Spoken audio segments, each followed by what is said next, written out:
Hello, friends. This is Dave Hurwitz, executive editor at ClassicsToday.com, here with the least ideal Tchaikovsky Symphony cycle. Oh my, there's so much bad Tchaikovsky out there. However, this is not necessarily the worst Tchaikovsky. It's just the blah Tchaikovsky. It's a cycle that you would never return to because all of the performances are weak links, either in their own respective cycles or within the context of this particular list generally. And, there may be some surprises here for some of you, but, let's go through it, shall we? Great conductors who should know better. Symphony No. 1, Winter Dreams. Gergiev and the London Symphony on the LSO label. Gergiev is such a patchy conductor. He really is. And he did some beautiful Tchaikovsky ballets with Kirov, and he does a dynamite pathetique that's just hysterical. It goes all over the place. But just because somebody has, a work that they really respond to, or a couple of works, that doesn't mean that they should be doing them all. And he did do them all with the London Symphony during his rather uninteresting tenure there, where he recorded lots of rather boring recordings on the LSO's own label. And Symphony No. 1, Winter Dreams, is more like a winter nap, a winter snooze until the finale.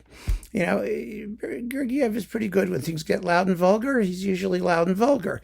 But up to that point, the piece just dribbles along.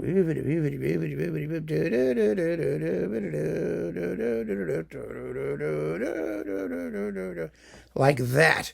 It's a snoring winter snooze fest.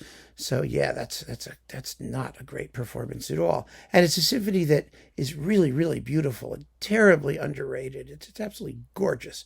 Next, the Little Russian, which is probably politically incorrect now, isn't it?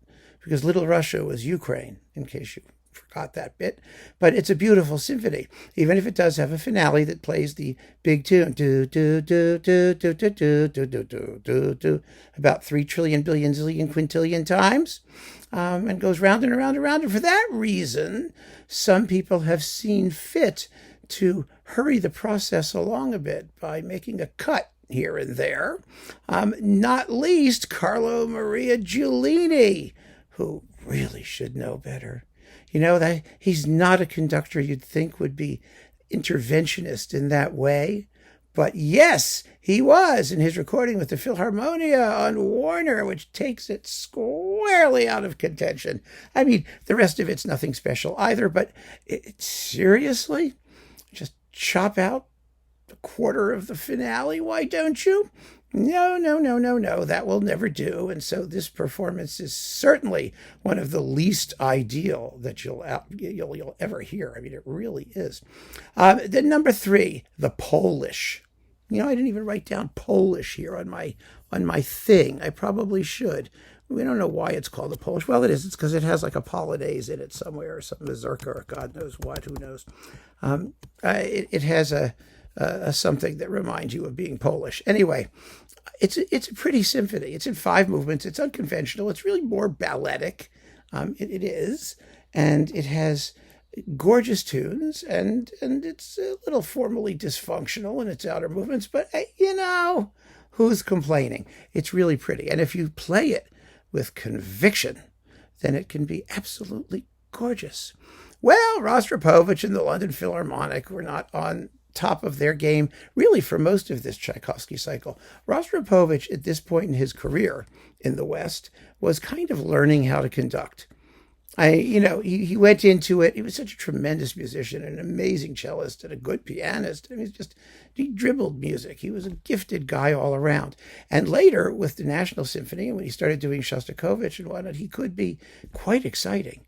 I mean, I saw a Mahler Second Symphony with him that was amazing, and some other rather unusual pieces live. When he got into it, he was very good. He was very good. And generally speaking, he knew what he should and shouldn't conduct. And Russian music was his thing. And so he had very strong views on Tchaikovsky, which he conducted throughout his conducting career and played on the cello. Unfortunately, the Rococo variations more times than anyone needs. And he was very, very, it wasn't a lack of conviction. It was a lack of technique. And this performance of the Third Symphony just has a heaviness about it, a dullness, a lack of sparkle, a lack of rhythmic lift that he would work on and got better at as he got older. But no, for now, this is definitely a weak link in that cycle, which is not fabulous to begin with, but it has its moments. No one's ever going to want to listen to this one again, I think. Next, Symphony number 4. Oh, Claudio Abbado. Abbado with the Chicago Symphony.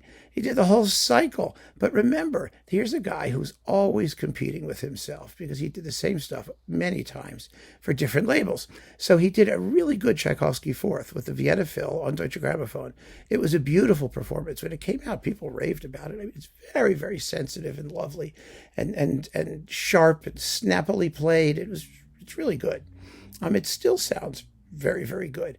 But the Chicago cycle, it just didn't have the same pizzazz.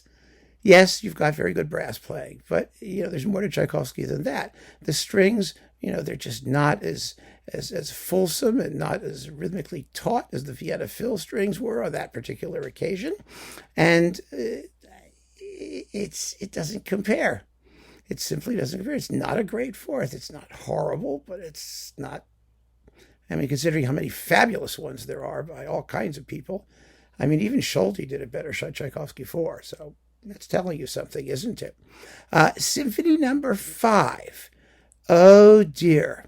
Poor Lenny with the New York Philharmonic. He kept doing these things. Again, he was a good Tchaikovsky conductor. His Tchaikovsky Fifth was always a little bit mannered. He was always a little bit parenthetical. He was trying to deal with the fact that finale kind of just lays there, and the best way to do it is just to blast your way through it with the take no prisoners excitement. But he was trying to make a point about the motto theme coming back and whatnot. And, in his earlier performance with the New York Phil, it wasn't bad. It really wasn't bad. It was a little bit sort of, mannered in places, but it was okay. But, oh dear, when he got to redoing it for Deutsche Grammophon, this performance is a mess. First of all, it's one of his, patch jobs from numerous live performances, and it sounds it. It really does. I mean, he's pushing and pulling the tempos and italicizing here and there, and instead of sounding, natural as part of the natural flow of the performance, even if it's excessive, you can tell one thing flows into another. This all sounds like a patch job. It sounds like a quilt of excerpts from various performances. It's really, really unfortunate and heavy and slow and dull and annoying and all of the things that late Bernstein was at his not best. And so this is definitely a not best for sure. Symphony number 6, the Pathetique. Well, Klemperer, the Philharmonia. Now, Klemperer did an amazing Tchaikovsky Fifth. It's one of the great ones. It's just phenomenal. And then, because he did a great Fifth, he said, let's do 4 and 6. Well, that was a mistake. I mean, they're not horrible, again, but they are sluggish. And by the time he got to the Pathetique, well, Klemperer, right? He's always sort of grim and unsentimental anyway.